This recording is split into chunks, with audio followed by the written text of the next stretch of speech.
Ata tërbohen kur shohin se brenda në prapavijat e tyre, një vend I vogël dhe një popull heroik lufton me heroizëm dhe me këmbëngulje për të mbrojtur lirinë në pavarësinë e tij dhe ndërton me sukses socializmin.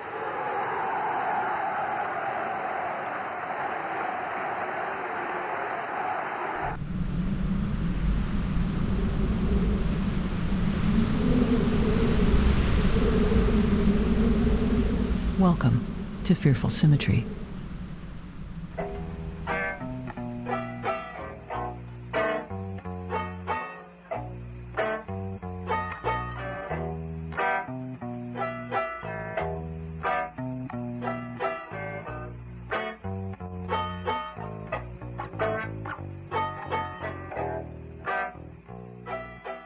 Look, I can't put it off any longer. I've described the chants and rituals of the growing Hatchet Man cult. I've related the episode about the old freaky man who sees everything from his great tower. Now, I've got to give you a dose, or at least a microdose, of 20th century Albanian history. And while this brief account doesn't have singing snails or weird artists making love on kitchen tables, knowing something about Albanian history is pretty much the only way you can grasp the secret heart of the Hatchet Man show. Let's start at the end of World War II, after the fascist powers were defeated and Albania heroically emerged as the great Socialist People's Republic of Albania. It was a communist government, a Stalinist government. The state had absolute control of the economy, and the strong-armed dictator had total control of the state. The dictator was Enver Hoxha, or as he liked to be called, Uncle Enver. And if you were an Uncle Enver fan, and hey, who doesn't love their uncle? He was terrific. He brought the country electricity, railways, industry, literacy, improved health care, and on and on. There's nobody like Uncle Enver. But his authoritarian state was so repressive, so tightly controlled and economically isolated, it proved a catastrophe. Hoxha eventually cut ties even with ideological bedmates like China and the USSR because he condemned their brand of Marxist-Leninism as defective and impure. So Albania became a bit like today's North Korea, a bleak, impoverished nation more or less cut off from the rest of the world. And the more isolated Albania became, the poorer it became, as Hoxha drained the economy, installing hundreds of thousands of bunkers to thwart off imaginary invasions. His reign was infamous for its paranoia and brutality. He ordered party purges, mass arrests, executions. He created a huge network of forced labor camps and domestic spies. It was impossible to complain in Hoxha's Albania because there was always somebody who would report you to the authorities. Hoxha saw enemies everywhere. Anyone he considered a threat had to be removed. No one escaped scrutiny. Perhaps you were a military hero, or one of Hoxha's old beloved friends, or even the great leader's brother-in-law. No matter. Some transgression would be found, and you would be put to death. Meanwhile, everyone had to publicly declare their perfect happiness. We're perfectly happy in this most perfect of nations. Songs of gratitude to Uncle Enver were legion. People lived in terror of the man. His image was everywhere. He saw everything. He knew everything. It was all his show.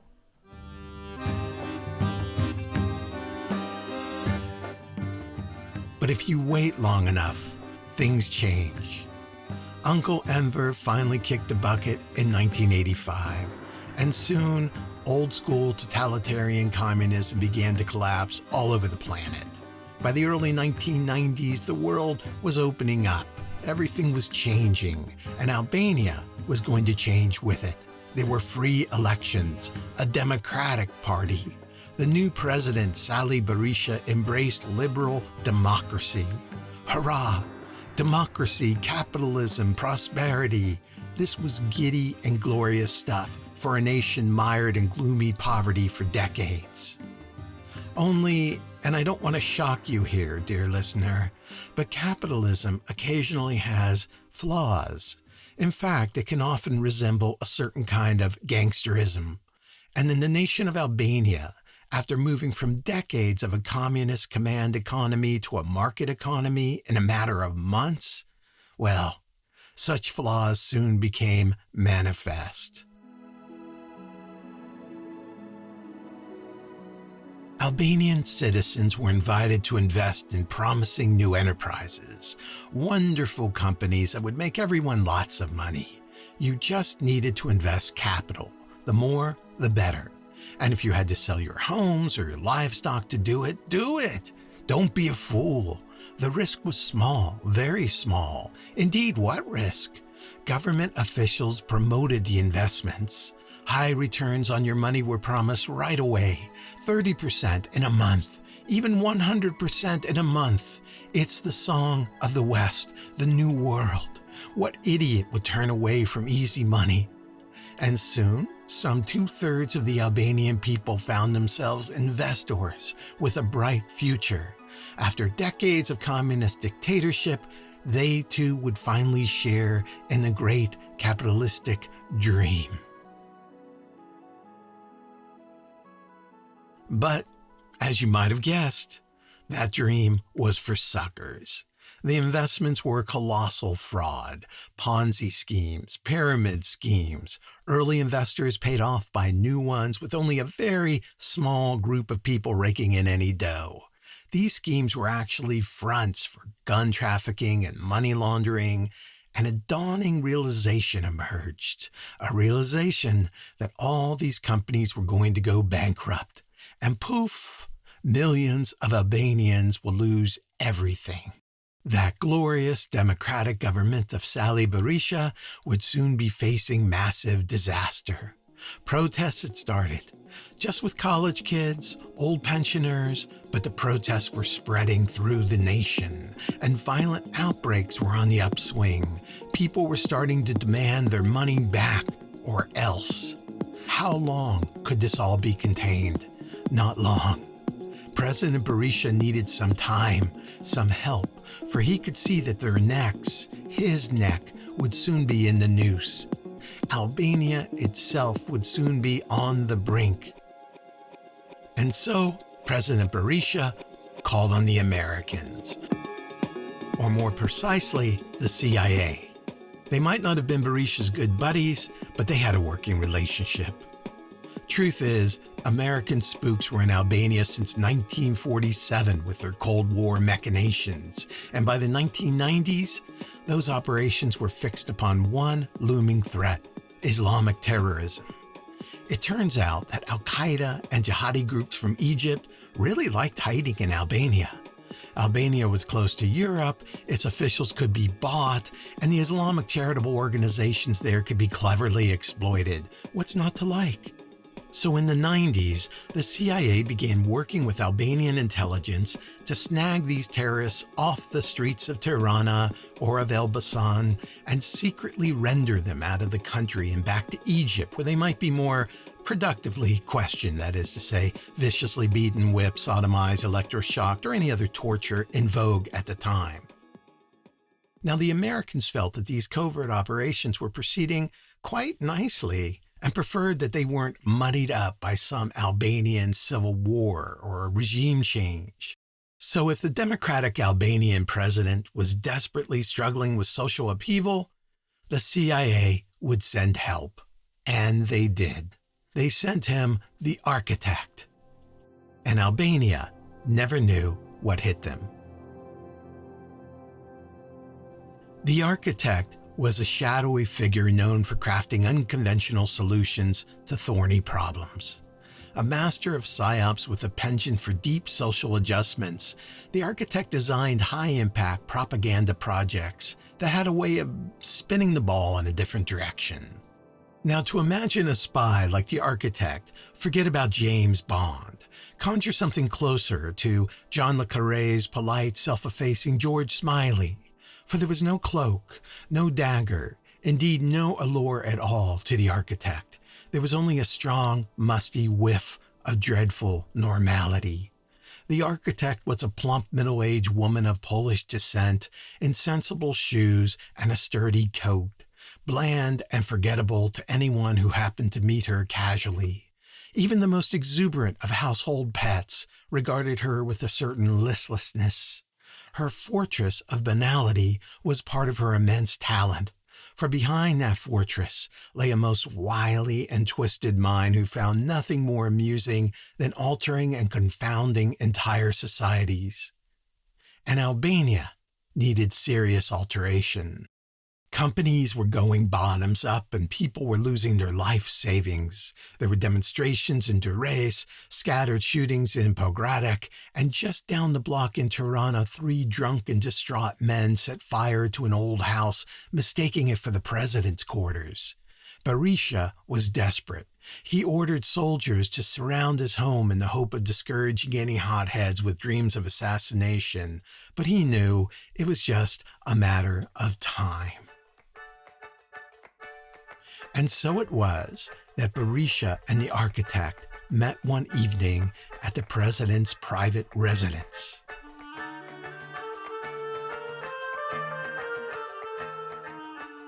I learned all the surreal details of this meeting from a certain source who I cannot name, but you can probably figure it out eventually. Berisha was a rabid chain smoker, despite having been a cardiologist before he found politics. He had a habit of wearing a stethoscope around his neck and, without prompting, pulling it out to check associates for heart irregularities. This was probably far less endearing than he imagined. In any case, there he was, moments after the architect arrived, pressing his stethoscope on her chest, and threw rapid puffs on a cigarette, explaining the dangers of fluid in the lungs. President Berisha was an educated man, but rather unsophisticated. He had never visited the West and wanted outsiders to see him as worldly, as hip, as one of them. So when he presented the architect with a ceremonial gift, a wooden Albanian music box with traditional inlay, he was excited to show how his technicians had rejiggered the mechanism to play Fleetwood Mac's "Don't Stop Thinking About Tomorrow." He had once seen footage of Bill Clinton's election night celebration and assumed this song would be a festive treat for any visiting American. But when the architect thanked him in an overly courteous way, he could see it did not have the intended effect. Then Berisha led her to a huge air hockey table, curiously situated in his bedroom, just a few feet away from the bed itself. A woman, presumably his wife, was sleeping there at the time, softly snoring. Berisha turned on an overhead lamp and looked at the table adoringly. He was devoted to air hockey. He told her that he once traveled to Istanbul to learn the game from Estonian master Leopold Komarov. This table, he assured the architect, was imported at great difficulty and is the only one of its kind in all of Albania. The air pressure is perfectly calibrated, and the puck's made of only the finest polycarbonate resin. He tried to coax her into a game, just perhaps a short one, but the architect politely demurred. Berisha was frustrated. He thought nothing impresses these people. So he just said to her simply, "Okay, we drink." He led her into his study. It was furnished in the Albanian manner, dark and comfortable, with traditional rugs, tapestries, decorative snowshoes, and a series of severed goat heads atop what seemed to be old hat racks. 3 boys in traditional molesh skirts brought in glasses of the anise-flavored liqueur raki. They would be making innumerable visits that night. And the president and the architect finally sat down to plot how Albania might avoid total devastation. It was now becoming apparent that Berisha had been drinking heavily for quite some time. He quickly became distraught when discussing his nation's financial plight. Disaster is disaster. He fumed endlessly about his enemies. Let Nano rot prison, the big fuck. Punctuated only by tender and inexplicable expressions of care for American pop star Britney Spears, who he felt no one truly understand. And then Berisha started to quietly weep. The architect said nothing through all of this. She was an exceedingly patient person and quite content to pour herself yet another glass of raki and snack on the lightly seared lamb testicles. At one point, Berisha stood up. There were tears in his eyes. He thrust out his right arm, struck his heart repeatedly with his fist, and began to perform a work of the 19th century father of Albanian poetry, Naim Frasheri, words that all Albanians knew from their mother's milk. O mountains of Albania, and you, O trees so lofty, broad plains with all your flowers, day and night, I contemplate you, your highlands so exquisite, your streams and rivers sparkling. It went on like this for a while. Meanwhile, the architect was lost in her own thoughts. She had been gazing up at the large oil painting on the wall opposite her. It depicted a quaint pastoral scene set in the Albanian countryside. There was a handsome, long-haired, almost beatific shepherd in traditional garb holding a wooden staff and surrounded by a band of extremely large groundhogs grazing upon the green grass. Well, no, not exactly grazing. Looking more closely, she noticed that some of the creatures had gaping maws and teeth bared and seemed to be eyeing the good shepherd anxiously. When the president finished his poem, the architect told him that it was splendid and quite moving, and she then informed him that if he was ready, she had devised a plan to save him and the nation. She told him there would be a show, a TV show, an extraordinary TV series featuring a very, very bad man. The man will be villainous, truly evil, odious and unrepentant, and this is very important, he will be masked. The bad man will wear a mask. This television show will cause a sensation. The good people of Albania will watch the show and hate this man, despise this man. They will demand justice, demand that the show be removed, demand that the show be destroyed. But it will not be destroyed, only at a certain point, not too soon, but when the people are at fever pitch, the evil man will be unmasked. And just at the right moment, we will reveal the identity of this crazed, despised, hated killer. Everyone will finally see his face. And here she whispered, and it will be the face of Slobodan Milosevic. Well, the architect was pleased with herself. She downed the rest of her glass in a gulp and reached for a refill. Now, for those who don't know, Slobodan Milosevic, he was the president of Serbia at this time. Historically, Albanians hated the Serbs, and Milosevic, he was a killer. He was responsible for the infamous massacre of civilians at Srebrenica in Bosnia just a year earlier. He would eventually be prosecuted and convicted for war crimes in The Hague. But President Berisha was not enamored by this proposal. He had been leaning forward, listening intensely, smoking like a fiend, and he could not contain his exasperation. Mask, unmask, the fuck this idea. You want TV show? This horse shit. You give me horse shit. I am do nothing? The architect calmly continued.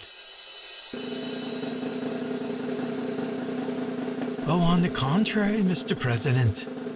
On the very evening of the televised unmasking, you will speak to the country. You will inform them as a good father needs to inform his children of the shocking news. You have uncovered a plot most sinister. You have discovered that agents of Slobodan Milosevic have infiltrated and ransacked good, decent Albanian companies. They have stolen the money of the good, decent Albanian people. They conspire to sow dissent and destroy our great nation. But you will not not allow this to happen. And then, Mr. President, you round up the usual suspects, put them in chains, televised trials, public executions, yada, yada, yada.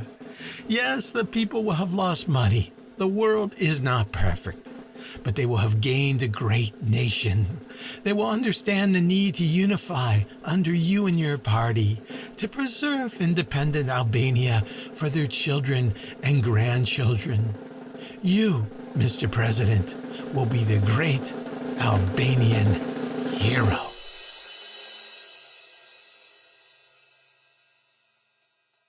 The president of Albania felt an immense headache coming on.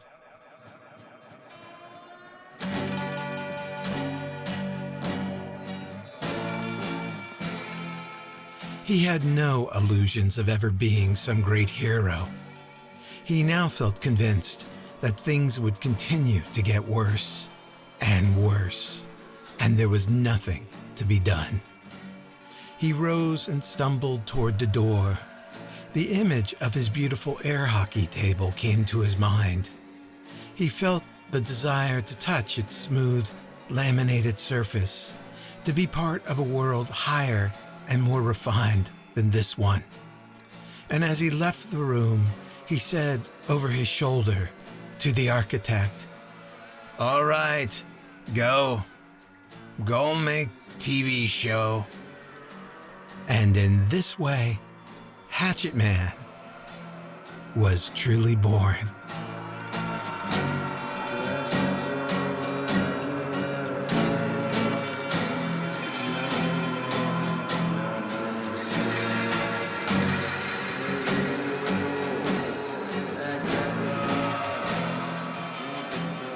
You've been listening to Part 4 of Hatchet Man, a production of Fearful Symmetry, written, performed, and produced by Bob Paris.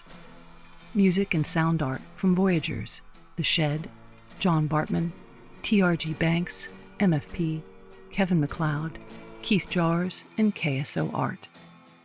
For more information, please go to fearfulsymmetry.org